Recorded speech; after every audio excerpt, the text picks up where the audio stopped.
আয়নাঘরের সাইজটা হচ্ছে আপনারা যারা প্লেনে গেলে প্লেনের যে বাথরুমটা থাকে সেটুকের সাইজ, মানে ওখানে আপনি শুতে পারবেন না, পুরা শরীর মেলে শোয়া যায় না আর কি। সেখানে একটা মানুষ 8 বছর ছিল, 8 বছর। আমি সে বারবার বলতেছি, সবসময় চাইতো সেজন মরে যায়, মৃত্যু এর চেয়ে অনেক বেটার আর কি, অন্ধকারে দূর করার জন্য। তারপর সে 2টা কথা বলেছে, আমার মনে হয় আপনাদের সাথে শেয়ার করি। একটা কথা বলেছে যে ওর মধ্যে প্রচণ্ড একটা প্রশ্ন আসছে যে শেখ হাসিনা এত বড় দানব কিভাবে হয়ে উঠতে পারলো, এত কষ্ট দিতে পারে মানুষকে, এত অত্যাচার করতে পারে, এত হত্যা করতে পারে, এত অবলীলায় কিভাবে সেটা হলো আর কি। তার একটা অ্যানালাইসিস আছে, সে বলল এটা হয়েছে তার কারণ আমরা বাংলাদেশের অনেক মানুষ শেখ হাসিনাকে আমরা ব্যক্তি শেখ হাসিনা হিসেবে দেখি নাই, আমরা দলের আওয়ামী লীগের নেতা হিসাবে দেখতাম, 7 খুন মাফ। আমরা দেখতাম সে কার সন্তান, 7 খুন মাফ। আমরা দেখতাম সে এইভাবে দেখেছি, একটা ব্যক্তি যে এরকম অমানুষ হয়ে গেছে সেটা আমরা রিয়ালাইজ করতে পারতাম না। এই আমরা বলতে সে আমাদের সো কল সিভিল সোসাইটিকে বুঝিয়েছে, কারণ জনমানুষ কিন্তু ঠিকই বুঝেছিল শেখ হাসিনা কি, তারা সবসময় প্রতিবাদ করেছিল। আরেকটা কথা আমাকে বলেছে, এটা আপনারা একটু প্লিজ মনে রাখবেন। আমার মনে হয় আমি জুলাই গণঅভ্যুত্থানে যত কথা শুনেছি এটা হচ্ছে বেস্ট কথা আমার শোনা। সে একটা জিনিস বলেছে, যখন আমরা জুলাই গণঅভ্যুত্থান করছিলাম, একজন লাশ পড়ে যাচ্ছে, একজন গুলি খাচ্ছে, বাকিরা সবাই তাকে উদ্ধার করে নিয়ে যাচ্ছে, একজনের চোখে পানি দিচ্ছে, টিয়ার গ্যাসে একজনের চোখে লাগছে, আরেকজনের চোখে হেল্প করছে, সবাই মিলে একসাথে থাকছে। তখন কি আমরা কেউ চিন্তা করেছিলাম কে হিন্দু, কে মুসলমান, কে মাদ্রাসার ছাত্র? এটা কি চিন্তা করেছিলাম? করি নাই। তখন কি আমরা চিন্তা করেছিলাম কে গরিব, কে বড়লোক, কে বস্তিবাসী, কে রিক্সা চালক? আমরা কিন্তু চিন্তা করি নাই। তখন কি আমরা চিন্তা করেছিলাম কে জামাত, কে বিএনপি, কে ছাত্র অধিকার, কে এনসিপি? এগুলিকে আমরা চিন্তা করেছিলাম? আমরা খালি চিন্তা করেছি আমরা মানুষ, আমরা একটা অন্যায়ের বিরুদ্ধে একসাথে দাঁড়িয়েছি। এখানে আমার ধর্মের পরিচয়, বয়সের পরিচয়, বংশের পরিচয়, সম্পদের পরিচয়, দলের পরিচয় সবকিছু গৌণ। যখন আমরা এটা ভেবে, আমরা প্রত্যেকে যখন নিজেকে মানুষ ভেবে অন্যায়ের বিরুদ্ধে দাঁড়াতে পারি এবং একই সাথে ন্যায়ের পথে দাঁড়াতে পারি, তখন কোনো বাধা থাকবে না। আনফর্চুনেটলি আমরা এই বন্ধনটা গণঅভ্যুত্থানের পর দেখি নাই। মানুষকে যে কতভাবে কত রকম মিথ্যা তথ্য দিয়ে বিভাজন সৃষ্টি করা, এর সম্পর্কে অশ্রদ্ধার প্রত্যেকে গালি দেয়। একটু আগে মঞ্জু ভাই আমাকে দেখাচ্ছিল, একজন নাম বললো সে আমার সম্পর্কেও গালি দিছে। এখন প্রত্যেকে গালি দেয়।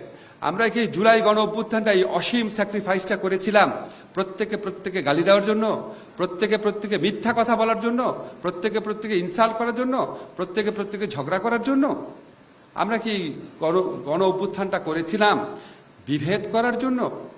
আমি দেখতাম গণঅভ্যুত্থান কালে আমাদের এই গণঅভ্যুত্থানে যারা নেতারা ছিল প্রত্যেকে শ্রদ্ধা করত। আপনি দেখেন খেয়াল করে, এই 15 বছর আপনার ধরেন জামাত, বিএনপি, কোনোদিন কেউ কারোর সঙ্গে বাজে কথা বলতো? 15 বছর শেষ হলো, সাথে শুরু হয়ে গেছে যে যাকে যেভাবে পারে।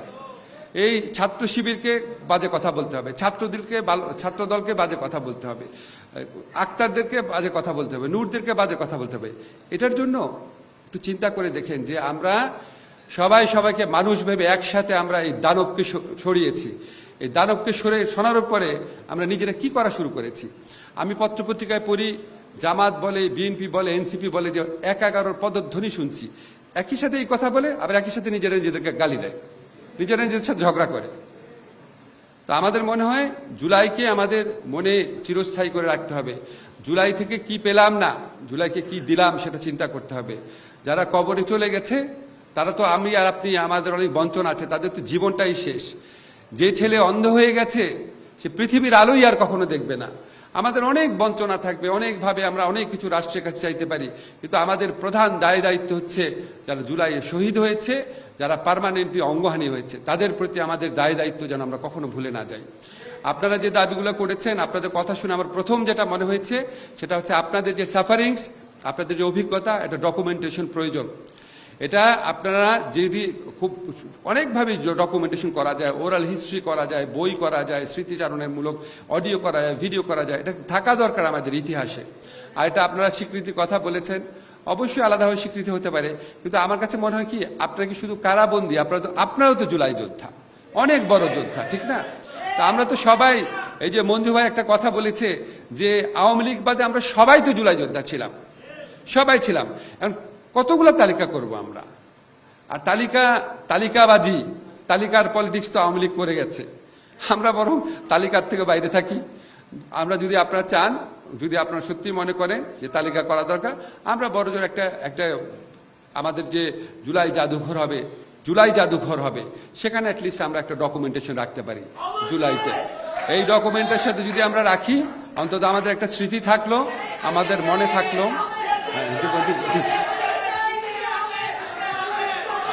ওকে ওকে, ঠিক আছে। আর একটা কথা, ওকে, তালিকা, আচ্ছা, যেই দাবি মেনে নেওয়া হয় সেটা আবার দিতে হবে। আপনারা শেখ হাসিনার বিরুদ্ধে স্লোগান দিতে এতবার আপনাদের হয়ে গেছে। আপনাদের একটা তালিকা করা কোনো ব্যাপার না, আরেকটা হচ্ছে করা হবে, তালিকা হবে।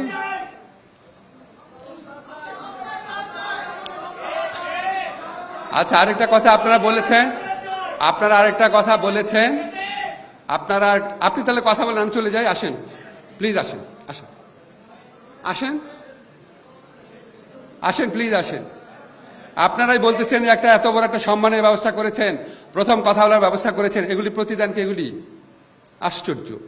যখন বলতেছি তালিকা হবে, তখনও বলছে তালিকা হবে।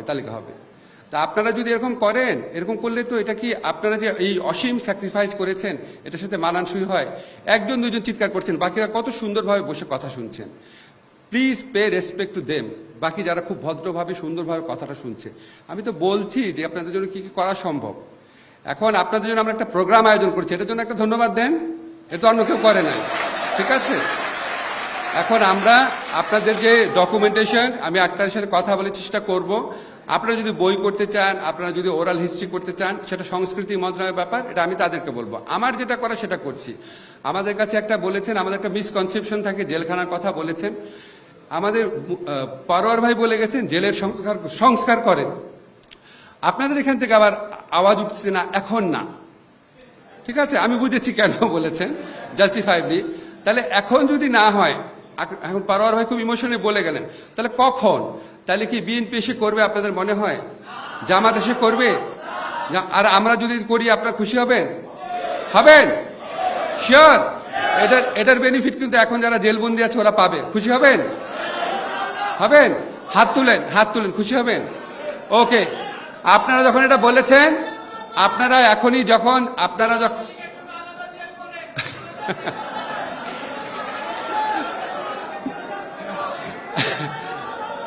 ভাই, আওয়ামী লীগের জন্য আলাদা জেল করার বিধান করা যাবে না। আপনাদেরকে এটুকু বলে যাই, আমরা কারাবিধির যে সংস্কার প্রয়োজন সেটা করে ইমপ্লিমেন্টেশনের টাইম তো আমরা পাবো না। আমরা কারাবিধির যে সংস্কার প্রয়োজন সেটা সম্পর্কে আমরা কাজ করে যাব। আপনাদেরকে আমি দুইটা কথা দিলাম, যেটা দিলাম সেটা করব। একটা হচ্ছে আমরা আপনাদের তালিকাটা করব, আমরা জুলাই জাদুঘরে রাখার ব্যবস্থা করব। আর সেকেন্ড হচ্ছে আক্তার যদি মনে করে এটা নিয়ে বই করতে চায়, বই করার ব্যাপারে আমি হেল্প করতে পারবো। থার্ড হচ্ছে কারাবিধির সংস্কারের কাজ করে যাব।